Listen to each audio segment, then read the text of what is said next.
Morrowind as a game is incredibly rich in atmosphere, storytelling, lore, and mechanics, and it truly stands the test of time when comparing it to other games from a similar time period. There is not a single thing wrong with this video game.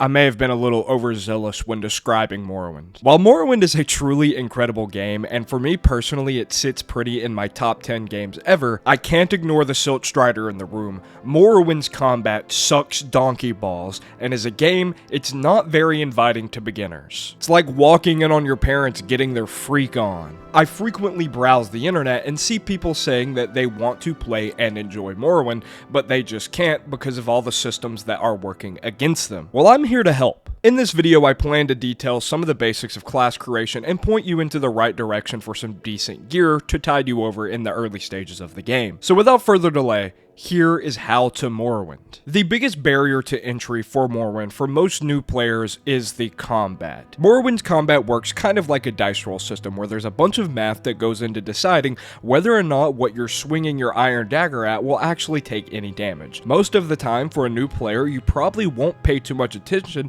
to what race you pick or how you build your class. Coming from a veteran of sorts, stop that. Now, you don't need to go insane and plan out every single skill up, making sure you are correctly min-maxing in accordance with your majors and minors, but what I am saying is you need to have a general idea of what your guy is going to be good at.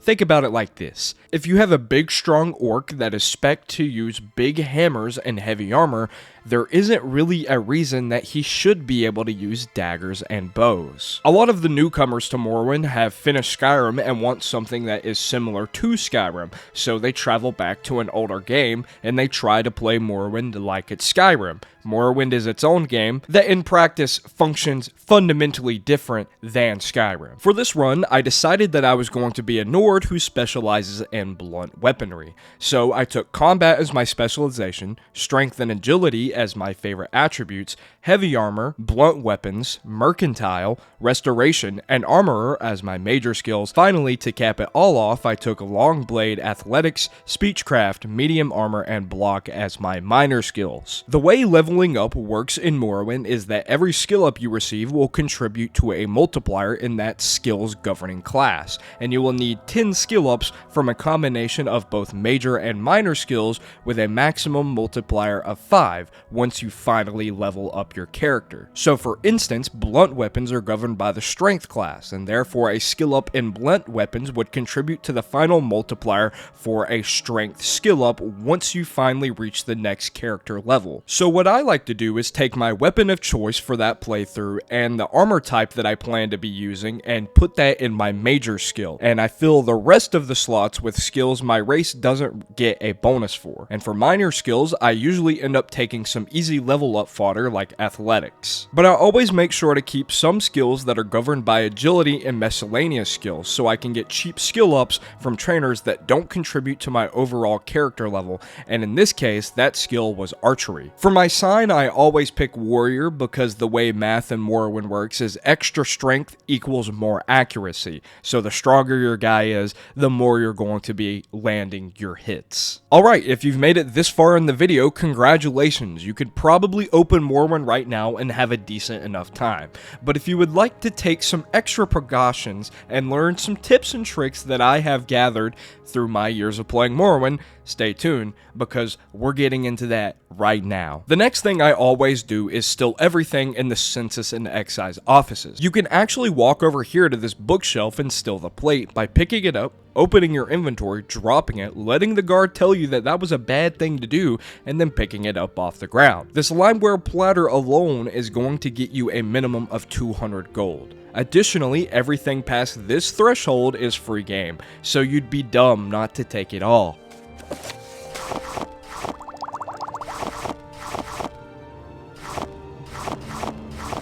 The last thing of note that you can pick up is right before you exit the tutorial. Behind Cello Gravio, here on this bookshelf, is a key.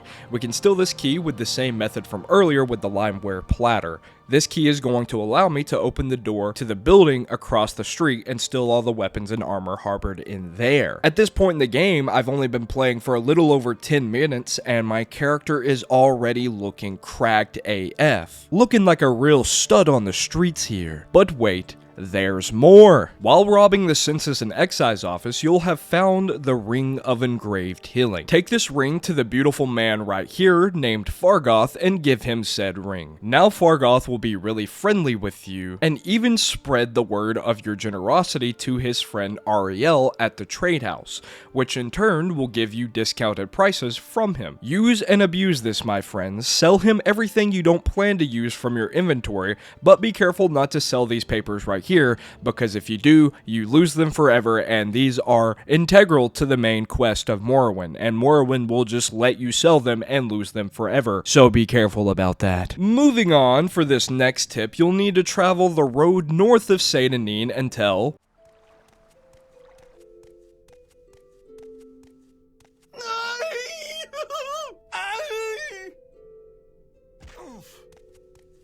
that happens. On this guy's corpse, you'll find a stylish set of robes that you can wear over your armor and 3 scrolls of a carrion flight, which do...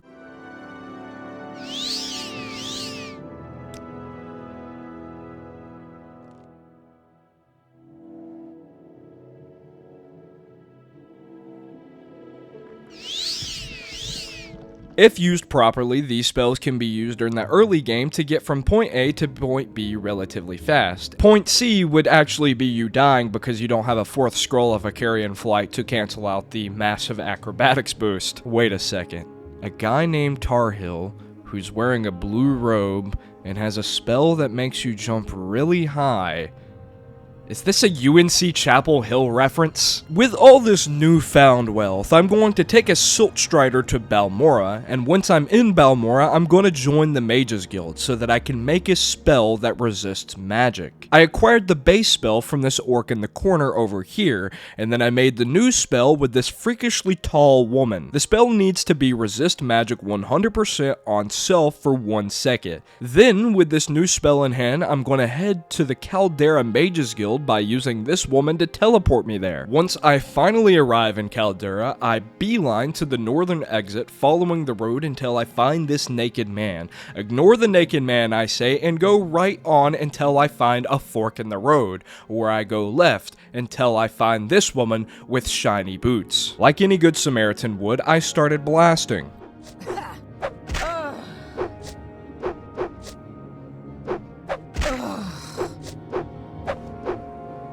Not giving up that easy. This might take a while. After about 1,000,000 hits later, she will die and she drops the boots of blinding speed, and normally wearing these boots would increase the user speed by 100, but also blind them. This is where that spell comes into play. Cast the spell while not wearing the boots and quickly open the inventory and equip them before the spell's effect wears off. And then boom, you have plus 100 speed without being blind. These boots should help you traverse Vardenfell in a more enjoyable manner. And that was my tips and tricks for the Elder Scrolls 3 Morrowind. If you like this video, drop a like on the video and subscribe to the channel if you are new. And I will see you guys later. Bye-bye.